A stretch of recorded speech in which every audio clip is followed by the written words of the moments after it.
Pembacaan Alkitab dalam kitab Ayub pasal 19 sampai 21. Ayub 19. Ayub yakin bahwa Allah akan memihak kepadanya. Tetapi Ayub menjawab, "Berapa lama lagi kamu menyakitkan hatiku dan meremukan aku dengan perkataan? Sekarang telah 10 kali kamu menghina aku. Kamu tidak malu menyiksa aku. Jika aku sungguh tersesat, maka aku sendiri yang menanggung kesesatanku itu. Jika kamu sungguh hendak membesarkan diri terhadap aku dan membuat celaku sebagai bukti terhadap diriku, insafilah bahwa Allah telah berlaku tidak adil terhadap aku dan menebarkan jalannya atasku. Sesungguhnya aku berteriak, kelaliman, tetapi tidak ada yang menjawab. Aku berseru minta tolong, tetapi tidak ada keadilan. Jalanku ditutupnya dengan tembok, sehingga aku tidak dapat melewatinya, dan jalan-jalanku itu dibuatnya gelap. Ia telah menanggalkan kemuliaanku dan merampas mahkota di kepalaku. Ia membongkar aku di semua tempat, sehingga aku lenyap dan seperti pohon harapanku dicabutnya. Murkanya menyala terhadap aku dan menganggap aku sebagai lawannya. Pasukannya maju serentak, mereka merintangi jalan melawan aku, lalu mengepung kemahku. Saudara-saudaraku dijauhkannya daripadaku, dan kenalan-kenalanku tidak lagi mengenal aku. Kaum kerabatku menghindar, dan kawan-kawanku melupakan aku. Anak semang dan budak perempuanku menganggap aku orang yang tidak dikenal. Aku dipandang mereka orang asing. Kalau aku memanggil budakku, ia tidak menyahut, dan aku membujuknya dengan kata-kata manis. Nafasku menimbulkan rasa jijik kepada istriku, dan bauku memualkan saudara-saudara sekandungku. Bahkan kanak-kanak pun menghina aku. Kalau aku mau berdiri, mereka mengejek aku. Semua teman karibku merasa muak terhadap aku, dan mereka yang kukasihi berbalik melawan aku. Tulangku melekat pada kulit dan dagingku, dan hanya gusiku yang tinggal padaku. Kasihanilah aku, hai sahabat-sahabatku, karena tangan Allah telah menimpa aku. Mengapa kamu mengejar aku seakan-akan Allah dan tidak menjadi kenyang makan dagingku? Ah, kiranya perkataanku ditulis, dicatat dalam kitab, terpahat dengan besi pengukir dan timah pada gunung batu untuk selama-lamanya. Tetapi aku tahu penebusku hidup, dan akhirnya ia akan bangkit di atas debu. Juga sesudah kulit tubuhku sangat rusak, tanpa dagingku pun aku akan melihat Allah. Yang aku sendiri akan melihat memihak kepadaku. Mataku sendiri menyaksikannya dan bukan orang lain. Hati sanubariku merana karena rindu. Kalau kamu berkata, kami akan menuntut dia dan mendapatkan padanya sebab perkaranya. Takutlah kepada pedang, karena kegeraman mendatangkan hukuman pedang, agar kamu tahu bahwa ada pengadilan. Ayub 20. Pendapat Sofar bahwa sesudah kemujuran sebentar, orang fasik akan binasa. Maka Sofar orang Naama menjawab, oleh sebab itulah pikiran-pikiranku mendorong aku menjawab, karena hatiku tidak sabar lagi. Kudengar teguran yang menghina aku, tetapi yang menjawab aku ialah akal budi yang tidak berpengertian. Belumkah engkau mengetahui semuanya itu sejak dahulu kala, sejak manusia ditempatkan di bumi, bahwa sorak-sorai orang fasik hanya sebentar saja, dan sukacita orang durhaka hanya sekejap mata. Walaupun keangkuhannya sampai ke langit dan kepalanya mengenai awan, namun seperti tainya ia akan binasa untuk selama-lamanya. Siapa yang pernah melihatnya bertanya, di mana dia? Bagaikan impian ia melayang hilang, tak berbekas, lenyap bagaikan penglihatan waktu malam. Ia tidak lagi tampak pada mata yang melihatnya, dan tempat kediamannya tidak melihatnya lagi. Anak-anaknya harus mencari belas kasihan orang miskin, dan tangannya sendiri harus mengembalikan kekayaannya. Tulang-tulangnya boleh penuh tenaga orang muda, tetapi tenaga itu pun akan membaringkan diri bersama dia dalam debu. Sungguh pun kejahatan manis rasanya di dalam mulutnya, sekalipun ia menyembunyikannya di bawah lidahnya, menikmatinya serta tidak melepaskannya, dan menahannya pada langit-langitnya. Namun berubah juga makanannya di dalam perutnya, menjadi bisa ular tedung di dalamnya.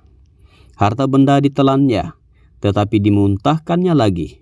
Allah yang mengeluarkannya dari dalam perutnya. Bisa ular tedung akan diisapnya. Ia akan dibunuh oleh lidah ular. Ia tidak boleh melihat batang-batang air dan sungai-sungai yang mengalirkan madu dan dadi.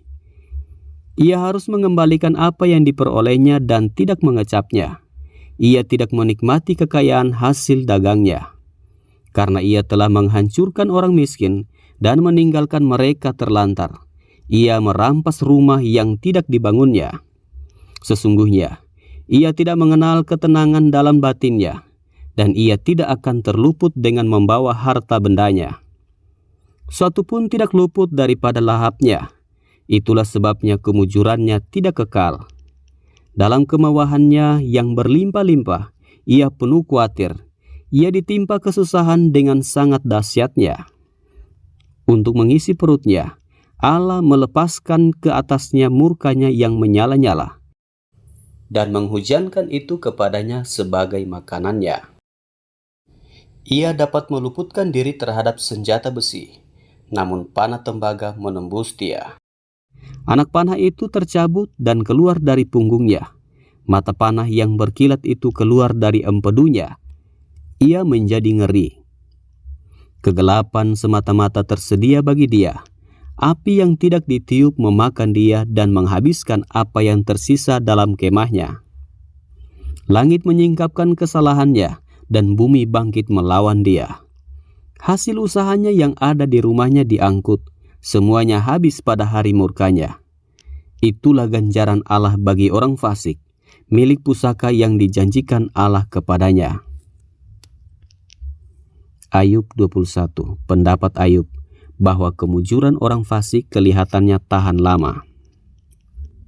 Tetapi Ayub menjawab, "Dengarkanlah baik-baik perkataanku dan biarlah itu menjadi penghiburanmu. Bersabarlah dengan aku akan berbicara. Sehabis bicaraku, bolehlah kamu mengejek. Kepada manusiakah keluhanku tertuju? Mengapa aku tidak boleh kesal hati? Berpalinglah kepadaku, maka kamu akan tercengang, dan menutup mulutmu dengan tangan. Kalau aku memikirkannya, aku menjadi takut, dan gemetarlah tubuhku.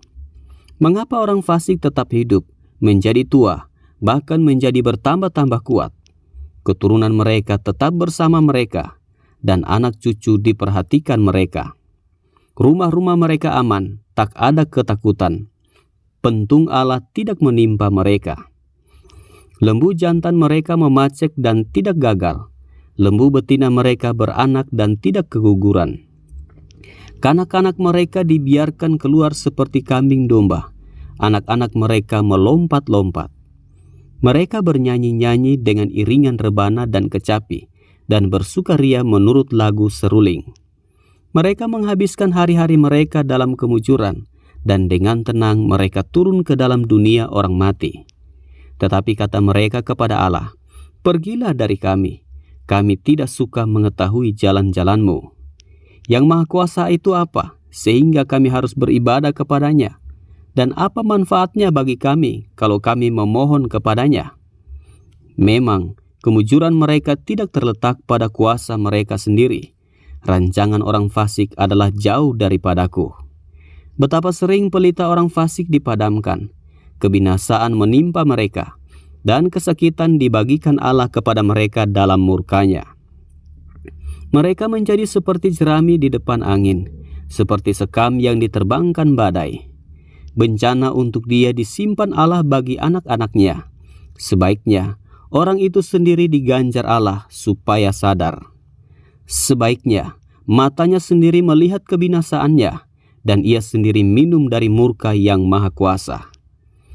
Karena peduli apa ia dengan keluarganya sesudah ia mati, bila telah habis jumlah bulannya? Masakan kepada Allah diajarkan orang pengetahuan, kepada Dia yang mengadili mereka yang di tempat tinggi.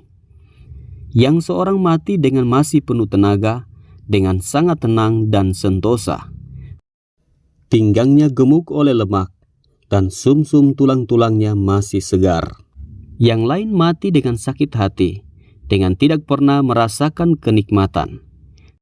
Tetapi sama-sama mereka terbaring di dalam debu, dan berengah-berengah berkeriapan di atas mereka.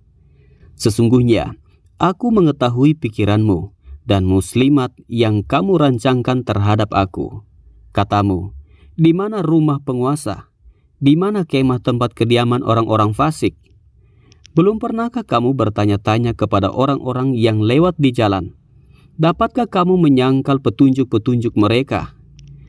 Bahwa orang jahat terlindung pada hari kebinasaan dan diselamatkan pada hari murka Allah. Siapa yang akan langsung menggugat kelakuannya dan mengganjar perbuatannya? Dialah yang dibawa ke kuburan dan jiratnya dirawat orang.